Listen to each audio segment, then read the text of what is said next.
ಮನಸ್ಸು ಮೆರೆಯಲಿ ನವಿಲೇ ನಿನ್ನಾಗೆ ಕುಣಿವೆ ನಿನ್ನಂತೆ ನಲಿವೆ ನವಿಲೇ ನವಿಲೇ. Hi friends, welcome to my Maurya and family YouTube channel. ಸಮಸ್ತ ಕನ್ನಡಿಗರೆಲ್ಲರಿಗೂ ವಿಶ್ವ ಪರಿಸರ ದಿನದ ಹಾರ್ದಿಕ ಶುಭಾಶಯಗಳು. ಜೂನ್ 5 ಬಂತು ಅಂದರೆ ಸಾಕು, ಎನ್ವಿರಾನ್ಮೆಂಟ್ ಡೇ, ಪರಿಸರ ದಿನಾಚರಣೆ ಅಂತ ಬರೀ ಸ್ಟೇಟಸ್ಗಳಲ್ಲಿ ಹಾಕೊಳ್ಳೋದಲ್ಲ. ಅದಕ್ಕೆ ತಕ್ಕಂತೆ ಪ್ರತಿದಿನ ನಮ್ಮ ಕೈಲಿ ಯಾವಾಗ ಆಗುತ್ತೋ ಆವಾಗ ಹಸಿರು ಗಿಡಗಳನ್ನ ನೆಟ್ಟು ಸ್ವಲ್ಪ ಈ ಪ್ಲಾಸ್ಟಿಕ್ ಎಲ್ಲ ಕಡಿಮೆ ಮಾಡಬೇಕು. ನಾವು ಪ್ಲಾಸ್ಟಿಕ್ನ ಇವಾಗ ನಾವೇ ಜಾಸ್ತಿ ಮಾಡ್ಕೊಬಿಟ್ರೆ ನಮ್ಮ ಮುಂದಿನ ಪೀಳಿಗೆಗೆಲ್ಲ ಇದು ಕಷ್ಟ ಆಗುತ್ತೆ.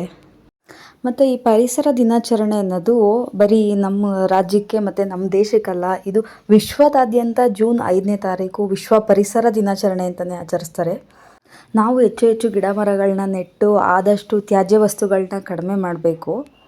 ಇಲ್ಲ ಅಂದರೆ ನಾವು ತಿನ್ನೋ ಆಹಾರ, ಕುಡಿಯೋ ನೀರು ಕೂಡ ಮಲಿನ ಆಗುತ್ತೆ.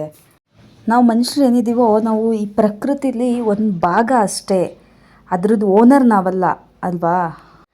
ಹಾಗಾಗಿ ನಾನು ಹೇಳೋದೇನೆಂದರೆ, ಈ ಪರಿಸರನ ಉಳಿಸ್ಕೊಂಡ್ರೆ ನಾವು ನಮ್ಮ ಜೀವನ ಕಾಪಾಡಿಕೊಂಡಷ್ಟೇ ಸಮ.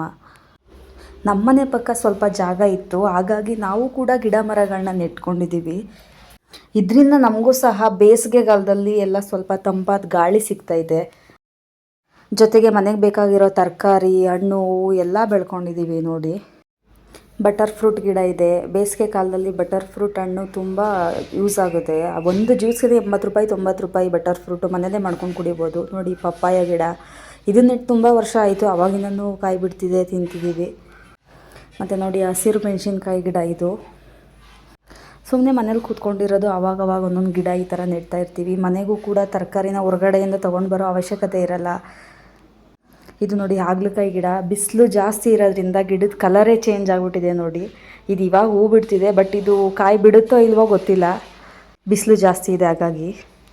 ಮತ್ತು ನೋಡಿ, ಬಜ್ಜಿ ಮೆಣಸಿನ್ಕಾಯಿ ಗಿಡನೂ ಒಂದು ಹಾಕೊಂಡಿದ್ವಿ. 3 ಹಾಕಿದ್ವಿ ಆ್ಯಕ್ಚುಲಿ. ಅದರಲ್ಲಿ 2 ಬಿಸಿಲಿಗೆ ಒಣಗೋಗ್ಬಿಟ್ಟು ಒಂದೇ ಒಂದು ಉಳ್ಕೊಂಡಿದೆ. ಅದು ಕಾಯಿ ಕೂಡ ಬಿಟ್ಟೈತೆ. ನೋಡಿ, ಇದು ಕಾಡು ಹಾಗಲಕಾಯಿ ಗಿಡ ಅಂತ. ಈ ಹಾಗಲಕಾಯಿ ಗಿಡದಲ್ಲಿ 2 ಥರ ಐತೆ, ನಾಟಿ ಹಾಗಲಕಾಯಿ ಗಿಡ ಮತ್ತು ಫಾರಮ್ ಹಾಗಲಕಾಯಿ ಗಿಡ ಅಂತ. ಇದು ನಾಟಿ ಹಾಗಲಕಾಯಿ ಗಿಡ. ಇದನ್ನು ಹಳ್ಳಿಗಳ ಕಡೆ ಕಾಡು ಹಾಗಲಕಾಯಿ ಗಿಡ ಅಂತಲೂ ಕರೀತಾರೆ. ಇದರಲ್ಲಿ ಒಂದೊಂದು ಹಣ್ಣಾಗ್ಬಿಟ್ಟಿದೆ. ಇದನ್ನು ಮತ್ತೆ ಬಿತ್ತನೆ ಮಾಡೋಕ್ಕೆ ಅಂತ ನಾವು ಬೀಜಕ್ಕೆ ಅಂತ ಬಿಟ್ಟಿದ್ದೀವಿ ಹಣ್ಣಾಗಿರೋ ಹಾಗಲಕಾಯಿನ. ಮತ್ತು ನೋಡಿ, ಮಾವಿನಕಾಯಿ ಗಿಡ. ಮರ ಇನ್ನೂ ಆಗಿಲ್ಲ, ಇನ್ನೂ ಗಿಡನೇ. ಆಲೋವೆರಾ ಗಿಡ. ಇದು ಸುಂಡೆಕಾಯಿ ಅಂತ ಕರಿತೀವಿ. ಇದನ್ನು ಬೇಳೆ ಸಾರಿಗೆಲ್ಲ ಹಾಕ್ಬೋದು. ಶುಗರ್ಗೆಲ್ಲ ತುಂಬ ಒಳ್ಳೆಯದಿದು. ಇದನ್ನು ಒಣಗಿಸಿ ಪುಡಿ ಮಾಡ್ಕೊಂಡು ಕೂಡ ತಿಂತಾರೆ, ಕುದಿಸ್ಕೊಂಡು ಕುಡಿತಾರೆ. ಮತ್ತು ನೋಡಿ, ಹಸಿರು ಮೆಣಸಿನ್ಕಾಯಿ ಗಿಡ ನಾವು ಜಾಸ್ತಿ ಹಾಕಿದ್ವಿ.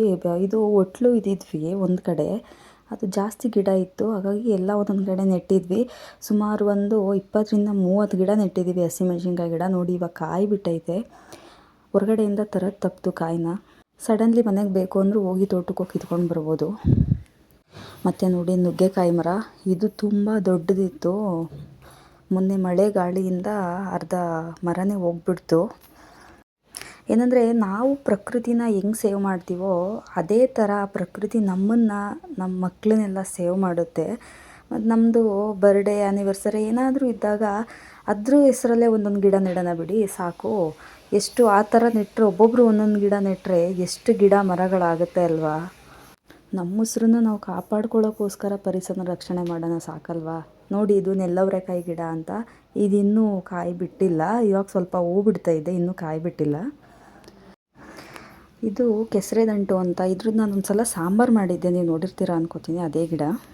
ಈ ಬೆಕ್ಕು ನೋಡ್ತಿದ್ದೀರಲ್ಲ, ಇದು 1-2 ದಿನ ನಾವು ಮನೇಲಿ ಹಾಲು ಹಾಕಿದ್ವಿ ಅಷ್ಟೇ, ಕೊನೆಗೆ ನಮ್ಮ ಮನೆಗೆ ಸೇರ್ಕೊಂತು. ಇದೇ ಅಲ್ವ ನಿಯತ್ತಂದರೆ. ನೋಡಿ, ಇದು ಬಸಳೆ ಸೊಪ್ಪು. ಇದರಲ್ಲಿ ಪಪ್ಪು ಅಂತ ಮಾಡ್ತಾರಲ್ಲ ಹೋಟೆಲ್ಗಳಲ್ಲಿ, ಅದನ್ನು ಮಾಡಿದ್ರೆ ತುಂಬ ಚೆನ್ನಾಗಿರುತ್ತೆ. ಇದೇ ಸೊಪ್ಪುಗಳು ಹಾಕಿ ಪಪ್ಪು ಮಾಡೋದು ಹೋಟ್ಲುಗಳೆಲ್ಲ, ಬಟ್ ನಮ್ಗೆ ಗೊತ್ತಿರಲ್ಲ ಅಷ್ಟೇ. ಮತ್ತು ದಾಸವಾಳ ಗಿಡ ಹಾಕಿದ್ದೀವಿ ನೋಡಿ, ಇದು ಕೆಂಪು ದಾಸವಾಳ ಗಿಡ. ಮತ್ತು ಇದೇ ಥರ ನೀಲಿ ದಾಸವಾಳ ಗಿಡ ಹಾಕಿದ್ದೀವಿ ನೋಡಿ, ಇವಾಗ ಮೊಗ್ಗು ಕಚ್ಚಿದೆ. ಮತ್ತು ಇದ್ರ ಜೊತೆಗೆ ಪುದೀನೂ ಹಾಕ್ಕೊಂಡಿದ್ದೀವಿ. ಪುದೀನ ಸೊಪ್ಪಿನ ಗಿಡ ಇದು. ಪುದೀನ ಸೊಪ್ಪು ಬೇಕಾದರೂ ಇಲ್ಲೇ ಕಿತ್ಕೋಬೋದು. ನೋಡಿ, ಈ ಪರಂಗಿ ಮರಗಳಿದೆಯೋ ಮುರಿದೋಗ್ಬಿಟ್ಟಿರೋದು, ಮೊನ್ನೆ ಮಳೆ ಗಾಳಿ ಜಾಸ್ತಿ ಇದ್ದಿದ್ದರಿಂದ ಮುರಿದೋಗ್ಬಿಟ್ಟಿರೋದು. ಇದು ಕೊತ್ತಂಬರಿ ಸೊಪ್ಪು ಗಿಡ.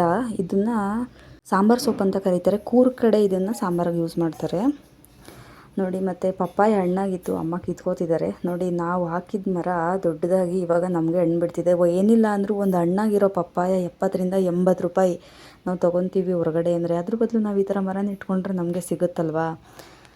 ಇದು ನಾಗದಳೆ ಸೊಪ್ಪು. ಇದನ್ನು ಮಕ್ಳಿಗೆ ಯೂಸ್ ಮಾಡ್ತಾರೆ. ಸಣ್ಣ ಮಕ್ಕಳು ಚಂಡಿ ಹಿಡ್ದಾಗ ಇದನ್ನು ಯೂಸ್ ಮಾಡ್ತಾರೆ. ಇದರಿಂದ ನಾನು ನಿಮಗೆಲ್ಲ ಹೇಳೋದೇನೆಂದರೆ ಆದಷ್ಟು ಮರ ಗಿಡಗಳನ್ನ ಬೆಳೆಸೋಣ. ನಮ್ಮ ಆರೋಗ್ಯ ನಮ್ಮ ಕೈಯಲ್ಲೇ ಇದೆ, ಬೇರೆ ಯಾರ ಕೈಯಲ್ಲೂ ಇಲ್ಲ. ಮತ್ತು ಇವತ್ತಿನ ಪರಿಸರ ದಿನಾಚರಣೆ ಪ್ರಯುಕ್ತ ನಮ್ಮ ತಾವರೆಕೆರೆ ಮಾರಮ್ಮನ ದೇವಸ್ಥಾನದಲ್ಲಿ ಪರಿಸರ ದಿನಾಚರಣೆ ಪ್ರಯುಕ್ತ ಈ ಥರ ದೇವಿಗೆ ಅಲಂಕಾರ ಮಾಡಿದರು. ನೋಡಿ, ಸಿಕ್ಕಾಪಟ್ಟೆ ಸುಂದರವಾಗಿ ಕಾಣಿಸ್ತಾ ಇತ್ತು. ಮತ್ತು ನಮ್ಮ ಮನೆ ದೇವರು ಶ್ರೀ ಶಿವನಂಕಾರೇಶ್ವರ ಸ್ವಾಮಿ ದೇವಸ್ಥಾನದಲ್ಲೂ ಈ ಥರ ಅಲಂಕಾರ ಮಾಡಿದ್ರು ಇವತ್ತು. ಈ ವಿಡಿಯೋ ನಿಮಗೆ ಇಷ್ಟ ಆಗಿದರೆ ಲೈಕ್ ಮಾಡಿ, ಶೇರ್ ಮಾಡಿ, ಸಬ್ಸ್ಕ್ರೈಬ್ ಮಾಡಿ. ಆದಷ್ಟು ಮರ ಗಿಡಗಳನ್ನ ಬೆಳೆಸೋಣ ಫ್ರೆಂಡ್ಸ್, ಮತ್ತು ಪರಿಸರನ ಉಳಿಸೋಣ. ಇದು ನಮಗಿಂತ ಹೆಚ್ಚಾಗಿ ನಮ್ಮ ಮುಂದಿನ ಪೀಳಿಗೆಗೆ ಯೂಸ್ ಆಗುತ್ತೆ. ನಾವು ಇವತ್ತಿನ ಬಗ್ಗೆ ಮಾತ್ರ ಅಲ್ಲ ಯೋಚನೆ ಮಾಡಬೇಕಾಗಿರೋದು, ಮುಂದಿನ ಪೀಳಿಗೆ ಬಗ್ಗೆನೂ ಯೋಚನೆ ಮಾಡಬೇಕು. ನಾವು ಎಷ್ಟು ಇವತ್ತು ಗಿಡ ಮರನ ನೆಟ್ಟು ಪರಿಸರನ ಕಾಪಾಡ್ಕೋತೀವೋ ಅಷ್ಟು ಆರೋಗ್ಯವಾಗಿ ನಾವು ಇರ್ತೀವಿ, ನಮ್ಮ ಮಕ್ಕಳು ಕೂಡ ಇರ್ತಾರೆ. ಮತ್ತು ಕೇಳ್ಕೊತಿದ್ದೀನಿ, ವಿಡಿಯೋ ಇಷ್ಟ ಆಗಿದ್ರೆ ಲೈಕ್ ಮಾಡಿ, ಶೇರ್ ಮಾಡಿ, ಸಬ್ಸ್ಕ್ರೈಬ್ ಮಾಡಿ. Thank you all.